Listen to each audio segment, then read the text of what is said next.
Parachute की स्याह jacket को हम किस तरह से क्लीन करेंगे सिर्फ 2 घर के अज्जात से।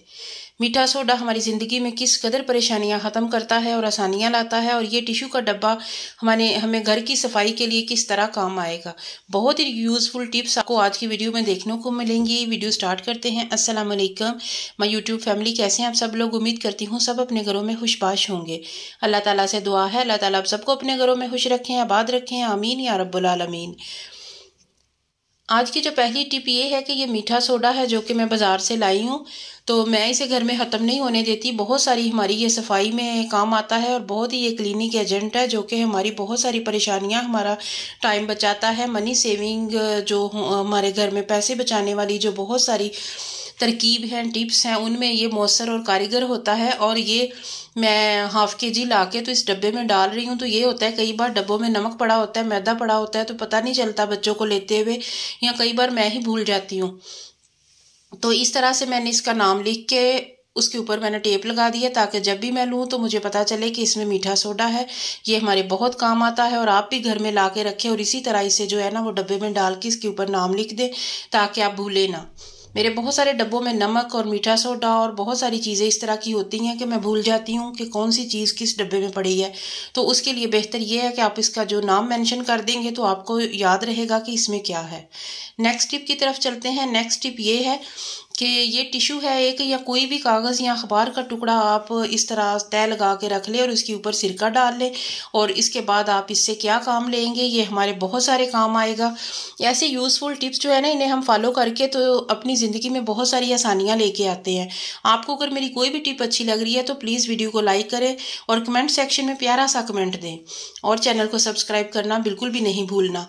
टिश्यू के ऊपर सिरका डाल के अब मैं इसे फ्रिज में रखूँगी। फ्रिज में जो है वो दूध के जग पड़े होते हैं, तो उसमें किसी फ्रूट की या किसी चीज़ की, किसी दूसरे सालन की, किसी भी चीज़ की जो स्मेल है ना वो नहीं आती है। तो ये सिरका जो है ना ये हर किस्म की स्मेल को ख़त्म करने के काम आता है।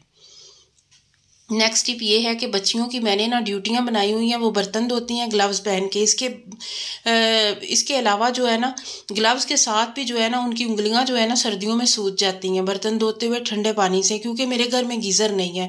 पानी गर्म चूल्हे पे कर लेते हैं, लेकिन ये है फिर भी वो उंगलियां जो है ना वो दर्द करती हैं और वो रेड हो जाती हैं और सूज जाती हैं।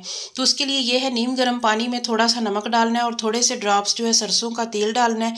तो उसके बाद ये है कि इन्हें अच्छी तरह डिप करके रखना है। डिप करने के बाद ये साफ़ करके उन्हें, उसके बाद थोड़ा सा नमक लेना है, उसमें हमने मस्टर्ड ऑयल यानी सरसों का तेल डालना है। तो ये अच्छी तरह मिक्सचर बना के तो वो सूजी हुई उंगलियों पे ना अप्लाई करना है।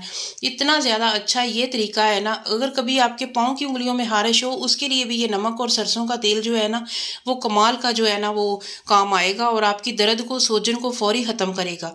तो सर्दियों में ये है कि कई लोगों की हो जाती हैं, तो मेरी बच्चियों की तो हो जाती हैं सर्दी की वजह से, ठंडे पानी की वजह से।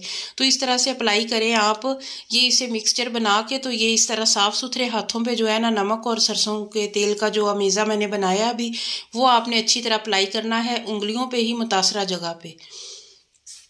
इसके बाद आपने 15 मिनट रखना है और फिर इन्हें धो के हाथों के ऊपर जो है वो ग्लव्स पहन ले। अगर पाँव है तो उसके ऊपर इसी तरह करके तो फिर उनके ऊपर आप सॉक्स पहन ले, तो आपको जो है ना वो बहुत ही जल्दी आराम आएगा और बहुत जल्दी इससे फ़र्क पड़ेगा। तो कोशिश कीजिए कि नीम गर्म पानी जो है ना वो बर्तन धोने के लिए इस्तेमाल करें। नेक्स्ट टिप मेरी कमाल की टिप है। ये जैकेट है, अंदर से ये फार वाली है, बाहर से ये पैराशूट की है। बहुत ही मोटी और बहुत ही ये ना गर्म तरीन जैकेट है। तो मेरे हस्बैंड की है ये, तो ये बहुत गंदी हुई थी, तो धूप तो बिल्कुल भी इन दिनों नहीं निकल रही है। तो ये साफ़ करने के लिए जो है ना वो मैं ये पानी लिया है, इसमें मैंने नमक डाला है 1 चम्मच और 1.5 चम्मच तकरीबन इसमें मैं मीठा सोडा डालूंगी। और आप देखेंगे कि ये इतनी जो गंदी जैकेट है ना, ये ब्लैक है तो आपको कैमरे में शायद नज़र ना आ सके, लेकिन इसके ऊपर ना बहुत गंदगी जमी हुई है। तो ये जो गंदगी है उसे साफ करने के लिए हम क्या करेंगे वो आपने वीडियो पूरी फुल वॉच करनी है, स्किप बिल्कुल भी नहीं करनी है। तो ये है कि धूप में अगर हम डालते हैं ना तो वो धूप तो है नहीं है जिसमें हम डाल सकें। तो उसके लिए बेहतरीन तरीकाकार यही है कि आप इस तरीके से इसे वॉश करें। इसके लिए मैंने सारी जिपें इसकी चढ़ा दी हैं, वो बंद कर दी हैं। तो ये एक नरम सा मैंने ब्लेंडेड कपड़े का एक बच्चे का ले लिया है, शर्ट ले लिया, उसके साथ जो ये मेज़ा बनाया उससे अच्छी तरह आपने ना रगड़ रगड़ के अप्लाई करना है। और जिन जगहों पे आपको पता चले ना कि मिट्टी जमी हुई है, ये देखें जो कफ हैं बाजुओं के, इसके बाद जो जहाँ जहाँ पे जो है ना आपको मिट्टी नज़र आए वहाँ पे आपने अच्छी तरह जो है ना वो साफ़ करना है। तो ये साफ़ सुथरा पानी था, बाद में आप देखेंगे कि ये कितना गंदा हो गया, कितनी मिट्टी कितनी डस्ट इससे उतरी है। तो ये बहुत ही कमाल का तरीका है जैकेट को साफ़ करने का, क्योंकि अगर हम धोएंगे तो काफ़ी दिन लग जाते हैं। अगर हम स्पिन करें उसके बाद भी जो है ना इसमें नमी जाती नहीं है, तो धूप तो निकलती नहीं है। तो इस तरीके से अगर आप इसे वॉश कर लेंगे ना तो आप फ़ौरन ही पहन सकते हैं। आपको धूप में डालने की, इसकी नमी सुखाने की आपको ज़रूरत ही नहीं पड़ेगी। इतनी ज़्यादा ये मेरी साफ़ हुई है, सब देख के दंग रह गए हैं कि तुमने इतने कम टाइम में किस तरह से साफ़ कर ली है। और इसके ऊपर यहाँ पे जो जमी हुई थी ना ये मिट्टी की तहें, वो सारी उतर गई हैं।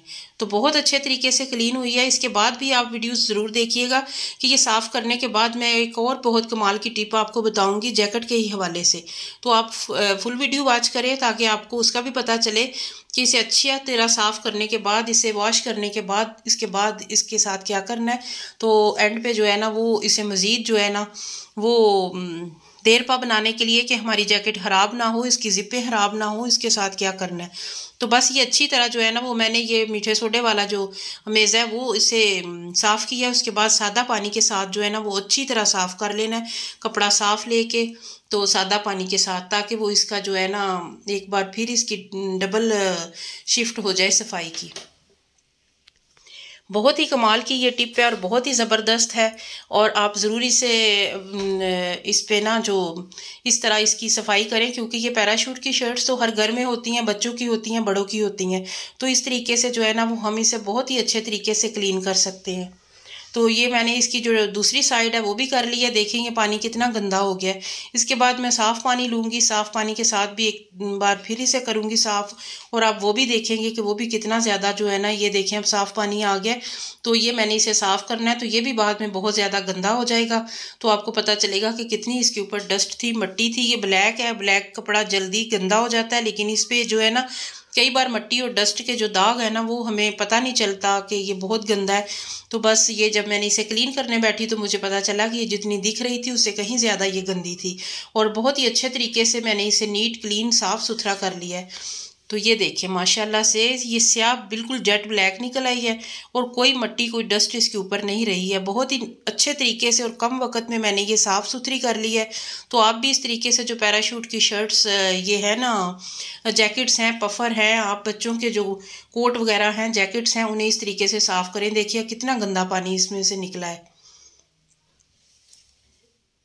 तो अब जो है ना इसकी जो जिप्स है ना उन्हें देरपा बनाने के लिए वो ख़राब ना हो, उसके ऊपर आप हल्की सी जो वैसलीन की है ना वो कोटिंग कर लें, ताकि ये बहुत ये रनी हो जाती हैं और बिल्कुल भी ये फंसती नहीं है, ख़राब नहीं होती हैं। और इनकी जो लॉन्ग लास्टिक हो जाती हैं ये बिल्कुल भी ख़राब नहीं होती हैं। बहुत अरसा हमारी जैकेट चलेगी और साथ जो है ना वो जिप्स भी जो है ना इसके साथ हमारा साथ देंगी। उम्मीद करती हूँ मेरी ये वीडियो आपको पसंद आई होगी। वीडियो अगर आपको कोई भी एक भी टिप अच्छी लगी है ना तो मेरी वीडियो को अभी से लाइक कर दें, चैनल को सब्सक्राइब करें। तो उम्मीद करती हूँ आपको ये वीडियो पसंद आई होगी। फिर मिलेंगे इंशाल्लाह, तब तक के लिए अल्लाह हाफिज़।